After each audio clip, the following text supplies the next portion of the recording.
আমি মৌমিতা, আর এটা ছিল আমার দীঘা ব্লগের সেকেন্ড পার্ট। ওই দিন আমি গেছিলাম দীঘার জগন্নাথ ধাম দর্শনে। যে থেকে মন্দিরটা উদ্বোধন হয় সেই থেকে আমার ভীষণ ইচ্ছা ছিল এখানে একবার যাওয়ার, আর অবশেষে আমার ইচ্ছাটা পূরণ হয়েই গেল। অনেকটা বড় জায়গা নিয়ে মন্দিরটা তৈরি, আর মন্দিরের আশেপাশের পরিবেশটা ছিল ভীষণ শান্ত। ভেতরে ঈশ্বরকে দর্শন করার পরে তো একটা আলাদাই শান্তি পাচ্ছিলাম।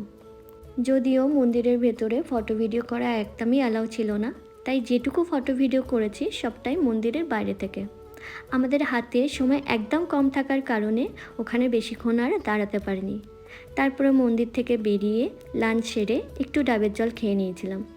তারপরে টুকিটাকি বাড়ির জন্য কিছু কিনে ফেরার পথ ধরলাম। যাওয়াটা আমাদের ট্রেনে হলেও ফেরারটা কিন্তু বাসেই ছিল। আর ফিরতি পথে নিয়ে ফেললাম বেশ কিছু মজার স্মৃতি, যা আমি কোনোদিনও হয়তো ভুলব না। আজ তাহলে এইটুকুই থাক, আবার পরে দেখা হবে।